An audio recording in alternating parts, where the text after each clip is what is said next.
अष्टमः पाठः शंकराचार्यः। इस पाठ में आद्य जगतगुरु शंकराचार्य जी के बारे में बताएंगे। कहाँ के रहने वाले थे, कब उनका जन्म हुआ, अपने जीवन में उन्होंने क्या क्या किया। ठीक है। ये कह रहे हैं केरल राज्यस्य पूर्णा नदी तीरे एका ग्रामः। केरल राज्य के पूर्णा नदी के किनारे एक गांव है। करें ग्रामस्य नाम कालड़ी अस्ति। गांव का नाम कालड़ी है। 788 तमे वर्षे शंकराचार्यस्य जन्म अभवत्। शंकराचार्य जी का जन्म 788 वर्ष में हुआ था। ठीक है। आगे करें अस्य पितुः नाम शिवगुरुः मातु नाम आर्यांबा च आसीत। इनके पिता का नाम शिवगुरु और इनकी माता का नाम आर्यांबा था। ठीक है। पिता का क्या नाम था? शिवगुरु। और माता का क्या नाम था? आर्यांबा। आर्यांबा। ठीक है। शंकरस्य बाल्यकाले एव पिता दिवंगतः। शंकर के बाल्यकाल में ही, बच्चापन में ही इनके पिता दिवंगत हो गए, यानी कि ये स्वर्ग सिधार गए, मृत्यु हो गई। किन्हीं कारण से उनकी मृत्यु हो गई। अतः माता आर्यंबा एवं शंकरस्य पालनम अकरोत्। और जब इनके पिता नहीं रहे तो इनका पालन किसने किया? इनकी माता ने ही किया था। बाल्यकालात् एव सह अतीव प्रतिभा संपन्न आसीत।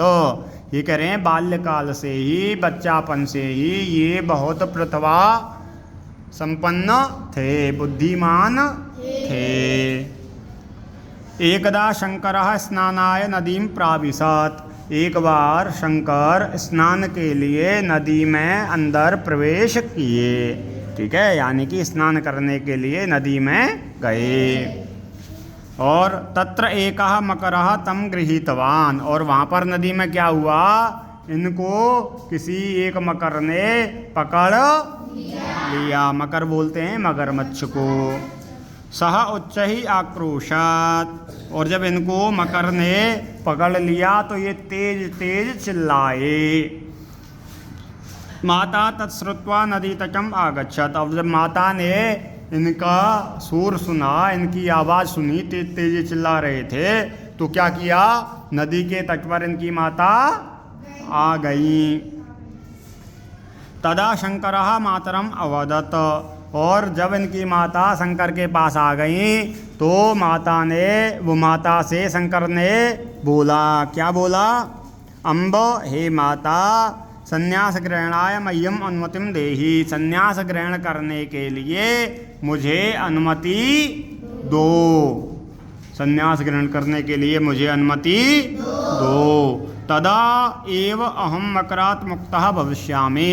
और तभी मैं इस मकर से मुक्त होऊंगा, तभी मैं इस मकर से छूट सकता हूँ। कह रहे हैं यदि आप मुझे संन्यास ग्रहण करने की अनुमति देंगी तभी यह मकर मुझे छोड़ेगा। इसलिए हे माता, मेरे मरने से अच्छा है आप मुझे संन्यास ग्रहण करने की अनुमति दे दो। आर्यांबा शंकरस्य संन्यासम न इच्छति स्म। लेकिन शंकर की जो माता हैं आर्यांबा, वो उनको ये पसंद नहीं है, उनकी यह इच्छा नहीं है कि शंकर संन्यास ग्रहण करे। तो वो क्या कह रहे हैं? आर्यांबा शंकर से संन्यासम न इच्छति स्म। तो उनको यह इच्छा नहीं है, उनकी यह मनसा नहीं है कि शंकर संन्यास ग्रहण करे। वह नहीं चाहती कि शंकर संन्यास ग्रहण करे। किंतु पुत्रस्य कष्टम दृष्ट्वा यथा तुभ्यम रोचते तथा कुरु इति अवदत्। लेकिन पुत्र के कष्ट को देख करके, अपने पुत्र के शंकर के कष्ट को देख करके माता ने क्या बोल दिया?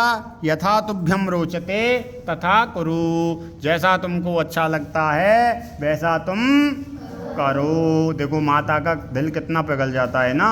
वो सब कुछ सहन कर सकती है लेकिन अपने पुत्र पर संकट सहन वो नहीं चाहती हैं कि मेरा पुत्र संन्यास ग्रहण करे, लेकिन उन्होंने देखा कि मकर ने इनका पैर पकड़ रखा है और ये बेचारा कष्ट में है मेरा पुत्र, तो मैं इसको कष्ट में नहीं दे सकती। ठीक है, अगर ये मकर तुमको संन्यास ग्रहण करने के लिए अनुमति मैं दे देती हूँ तो मकर तुमको छोड़ देगा, तो मैं तुमको अनुमति देती हूँ और कहती हूँ कि तुमको जो अच्छा लगता है वह तुम करो, लेकिन इस कष्ट से मुक्त हो जाओ। ठीक है। सद्या एवं शंकरा मकरात् मुक्त अभवत्, और शीघ्र ही शंकर क्या हो गए? मुक्त हो गए। किससे? मकर से। मगरमच्छ ने शंकर को छोड़ दिया। संन्यासाय अनुमतिम लब्ध्वा शंकरा गृहात् निर्गच्छत्, और संन्यास की अनुमति को पा करके शंकर घर से क्या हो गए? निर्गच्छत्, निकल गए। जैसे ही माता ने संन्यास ग्रहण करने की अनुमति दी, वैसे ही मकर ने शंकर को मुक्त कर दिया। मकर ने शंकर को मुक्त कर दिया तो शंकर ने भी देरी नहीं की, वो शीघ्र ही संन्यास के लिए निकल गए। कहाँ से? घर से। अष्टवर्षीय सह ओंकारेश्वर क्षेत्रे आचार्य गोविंद पादात ज्ञानम प्राप्तवान, और जब वो वहाँ से निकले थे तो कितने वर्ष के थे? 8 वर्ष के। तो कह रहे हैं अष्टवर्षीय सह ओंकारेश्वर क्षेत्रे, सह कहा? आचार्य शंकर। तो 8 वर्ष के आचार्य शंकर ने ओंकारेश्वर क्षेत्र में आचार्य गोविंद पादात ज्ञानम प्राप्तवान, आचार्य गोविंद पाद से ज्ञान को प्राप्त किया। उन्होंने अपना गुरु किसको बनाया? आचार्य गोविंद जी को। 12 वर्षीय शंकरा संपूर्ण देशस्य पर्यटनं कृत्वा काशीं प्राप्तवान। और देखो, जब ये 12 वर्ष के हुए तो 12 वर्ष की अवस्था में इन्होंने पूरे देश का पर्यटन कर लिया था, पूरे देश का भ्रमण। हाँ, कह रहे हैं संपूर्ण देशस्य पर्यटनं कृत्वा, पूरे देश का भ्रमण करके, पूरे देश में घूम करके काशीं प्राप्तवाना, काशी को पहुँच गए। 16 वर्षे सह ब्रह्मसूत्र से भाष्यम लिखितवान, और जब ये 16 वर्ष के हुए तो इन्होंने ब्रह्मसूत्र पर भाष्य लिखा। अब कह रहे आदि शंकरः विविधानि मधुराणि स्तोत्र काव्यानि अपि रचितवान, और कह रहे हैं कि केवल शंकर ने ब्रह्मसूत्र पर भाष्य नहीं लिखा, इन्होंने बहुत सारे अच्छे अच्छे मधुर मधुर स्तोत्रों को भी लिखा। सह धर्म रक्षार्थम देशस्य चतुर्दिक्षु चतुरः मठान संस्थापितवान, और इन्होंने क्या किया है? धर्म की रक्षा के लिए चारों दिशाओं में, हमारे भारत की चारों दिशाओं में, कौन कौन सी चारों दिशा? पूर्व पश्चिम उत्तर। हाँ, 4 मठों को संस्थापित किया, 4 मठ संस्थापित किए। और आगे कह रहे हैं केवलम 32 एव वयसे शंकराचार्य ब्रह्म भावम उपगतः, और केवल 32 मतलब 32 वर्ष की अवस्था में ही शंकराचार्य ब्रह्म भावम उपगतः, शंकराचार्य जी ने ब्रह्म को प्राप्त किया, ब्रह्म के पास चले गए। देखो, है ना, आदि शंकराचार्य भारतवर्षस्य ऐक्य साधने किंच सनातन धर्म से प्रतिष्ठायाम सर्वदा स्मरणीय विद्यते। कह रहे हैं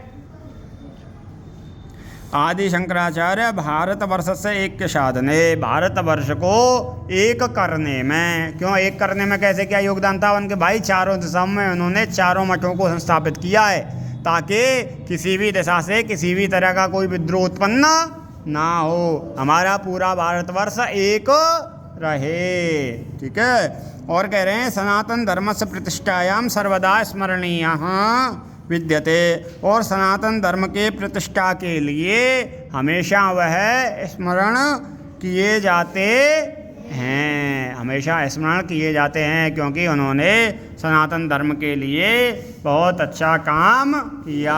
अब देखो, 8 वर्ष के बालक ने संन्यास ग्रहण कर लिया, 12 वर्ष की अवस्था में उन्होंने क्या किया? हाँ, पूरे देश का भ्रमण करके काशी को वो चले गए। 16 वर्ष की अवस्था में तो उन्होंने ब्रह्मसूत्र, एक ग्रंथ है बहुत अच्छा, उस पर भाष्य लिख दिया, और उन्होंने बहुत अच्छे अच्छे मधुर मधुर स्तोत्र काव्यों की भी रचना की। और क्या किया इन्होंने? इन्होंने भारत देश में सनातन धर्म की रक्षा के लिए, भारत देश को एकता में पिरोए रखने के लिए, एक साथ जोड़े रखने के लिए चारों दिशाओं में 4 मठों की संस्थापना की। और 32 वर्ष की आयु में ये भगवान के पास में चले गए। अब देखो, हमारे धर्म के लिए इन्होंने इतना अच्छा काम किया, उसके लिए ये हमेशा याद किए जाते हैं। तो अब आप लगाओ, आपकी कितनी अवस्था होगी सबकी? 12 वर्ष। और 12 वर्ष में हैं 11। हाँ, तो 11 का मतलब जिस टाइम पे जितनी तुम्हारी अब अवस्था है उस टाइम पे, तो जितनी तुम्हारी अवस्था है उस अवस्था में वो क्या कर रहे थे? पूरे देश का भ्रमण कर रहे थे। और जब वो 12 वर्ष के हुए तो उन्होंने पूरे देश का भ्रमण करके वो कहाँ पहुँच गए? काशी। तो अगर हम एक बार देखेंगे कि उन्होंने इतनी छोटी अवस्था में इतना बड़ा और इतना अच्छा काम किया, तो क्या हम ऐसा कुछ काम कर सकते हैं? थोड़ा बहुत क्यों नहीं कर सकते भाई? देखो, ऐसा काम तो हम कर ही सकते हैं, सुबह खड़े हों टाइम से, हैं, तातुन कुल्ला करें, माता पिता को प्रणाम करें, स्नान ध्यान करें, उसके बाद में मंदिर में जाएं, पाठ पूजा करें, थोड़ी बहुत कर सकते हैं। उसके बाद में अपने पढ़ाई का काम कर लें। पढ़ाई का काम करने के बाद में जब स्कूल का टाइम हो उससे 10 मिनट पहले थोड़ा कुछ हल्का फुल्का खा लें हम। और हल्का फुल्का खाने के बाद में जैसे उसको बोलते हैं अल्पाहार, अल्पाहार कर लें। अल्पाहार करने के बाद में अपना कहाँ जाएं हम? स्कूल आ जाएं। ठीक है, स्कूल आने के बाद में पढ़ाई होगी, तुम्हारी प्रेयर होगी, प्रेयर में सबको भाग लेना चाहिए। ठीक है, उसके बाद में पढ़ाई तुम्हारी प्रारंभ हो जाती है। फिर तुम्हारा लंच होता है, तो सब कुछ खाना पीना यहाँ तुमको मिलता ही है। फिर उसके बाद में लंच ख़त्म हो जाता है, खाना पीना खा के फिर पढ़ाई होती है, फिर स्कूल चले जाओ अपना। फिर अपना क्या करना है? अगर भूख लग रही है तो कुछ खा पी लो, नहीं तो थोड़ा आराम कर लो। आराम करने के बाद में क्या करना है तुमको? थोड़ा सा खेल लो। खेलने के बाद में क्या करना है? थोड़ा सा भगवान के मंदिर में चले जाओ, दीपक जलाया हो एक बार, है ना, 5 मिनट के लिए, 10 मिनट के लिए। फिर उसके बाद में अपनी पढ़ाई कर लो। फिर उसके बाद में भोजन कर लो और रात्रि विश्राम कर लो टाइम से। इतना तो कर सकते हैं नाम। अगर हम इतना भी करते हैं तो ये समझना कि जो आज हमने पाठ पढ़ा है उससे हमको बहुत कुछ फ़ायदा हुआ है। और इस पाठ से हमको यही सीख मिलती है कि हमेशा हमको अपने धर्म से जुड़कर रहना, हमेशा हमको अपने देश से जुड़कर रहना, हमेशा हमको अपने माता पिता की सेवा करनी, अपने माता पिता की आज्ञा का पालन करना। क्योंकि आचार्य शंकर बिना अपनी माता की आज्ञा लिए संन्यास ग्रहण नहीं किया। जब माता ने उनको आज्ञा दे दी तभी उन्होंने संन्यास ग्रहण। इसलिए हमको क्या करना है? अपने माता पिता की आज्ञा का पालन करना है। चाहिए नहीं है, करना है। कभी भी अगर हमारे माता पिता किसी काम के लिए बोलते हैं तो हमको मना नहीं करना, उस काम को करना ही। हाँ, पढ़ने के टाइम पर पढ़ना है, मंदिर के टाइम पर मंदिर जाना।